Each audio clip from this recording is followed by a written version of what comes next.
je disais déjà à ma femme, la messe est dite. Mais en tant qu'homme d'État, j'accepte déjà ce qui va arriver.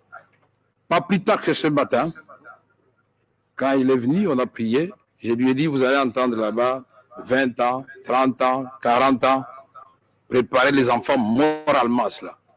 Parce que la vraie justice viendra de Dieu. Quand les juges ici, humains, s'écartent de la justice, la vraie, Dieu rétablit toujours l'innocent dans ses droits. Ici, j'ai entendu des choses qui n'ont rien à voir avec le procès. C'est comme si vraiment on veut abattre toute la famille. Il ne faut pas oublier qu'il y a ce qu'on appelle la vindicte populaire. Ah, tala moyibiwana, moyiva ou quoi, moyibina, non, mais c'est pas possible. Comment vous pouvez affirmer des choses, messieurs du ministère public et les avocats de la République, des choses que vous ne maîtrisez pas sur ma famille?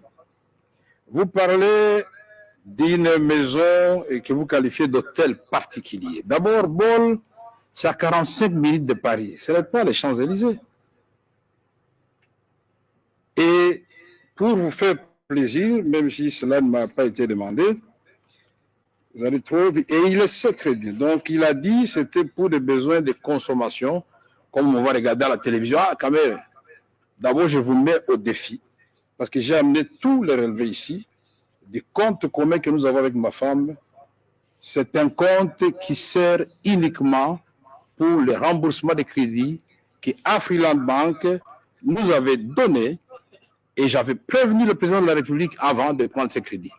Il dit, monsieur le président, ma femme a une maison à Orgeval, en France. Moi, je suis un mouchi, je ne peux pas dormir dans la maison de ma femme. Ce qui fait que quand je vais à Paris, ma femme est obligée de venir me suivre à l'hôtel, les enfants restent à la maison. Je voudrais prendre un crédit parce que ma femme a un immeuble sur l'avenue Ouganda, juste à la barrière du président Kabila, évalué à 4 500 000 $ américains. Elle a un autre immeuble sur l'avenue Giré de 6 étages et elle vient de vendre, d'ailleurs, on n'a pas encore tout payé, 1 700 000 lui ont été réservés. Dernièrement ici. Alors quand on entre dans des considérations de la vie privée des gens, il faut faire attention.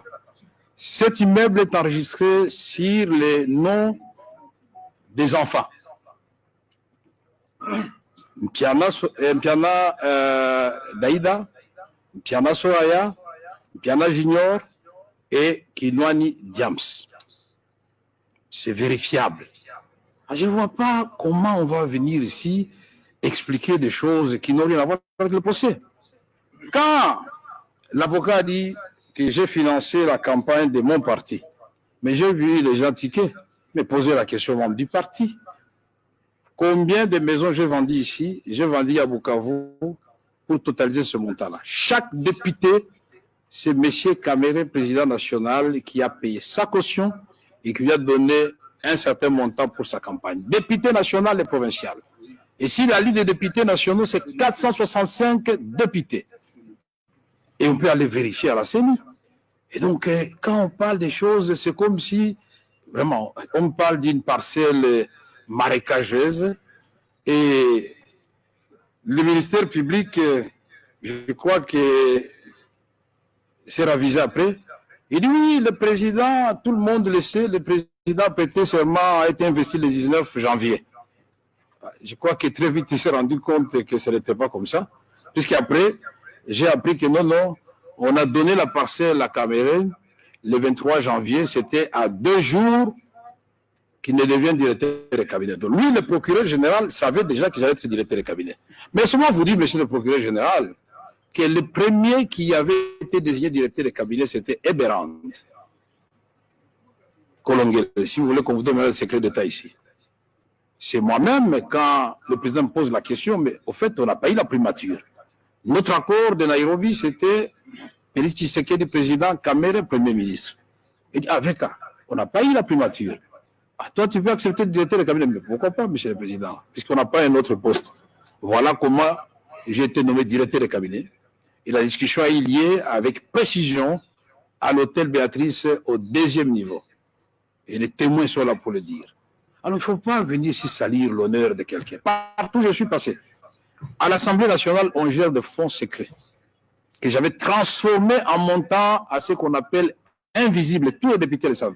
J'ai multiplié les salaires des agents de l'Assemblée nationale par 6 de l'administration. J'ai multiplié les salaires des députés par 3. Et j'ai donné le véhicule à chaque député, j'ai donné le véhicule au secrétaire général de l'administration, j'ai donné le véhicule au directeur des différentes directions. Je viens d'arriver à la présidence, demander aux conseillers leur salaire est multiplié par 3. Quand il a vu l'avocat Kalula, général, il dit, ah mais comment binon bon non? Il ne faut pas avoir cet esprit de niveler par le bas. Partout où je passerai, je ferai du social. Je le supplie à la présidente pour lui poser des questions. Parce que nous recevons 2 fois par mois 400 000 $ américains qu'on appelle caisse de secours. Cet argent sert à la fois pour enterrer, soigner et les agents du cabinet, membres de leur famille, et les gens de l'administration, et même la GR, et même le carburant de la GR, puisque le ministère des Finances, très souvent, ne paye pas ni le carburant de la GR. Combien de fois le général Kassongo, qui est de la police, et pourtant qui dépend du ministère de l'Intérieur, n'est-il pas venu pour dire qu'il faut vraiment que tu nous aides, vous nous avez confié une grande mission, mais nous n'avons rien. Qu'est-ce qu'on fait?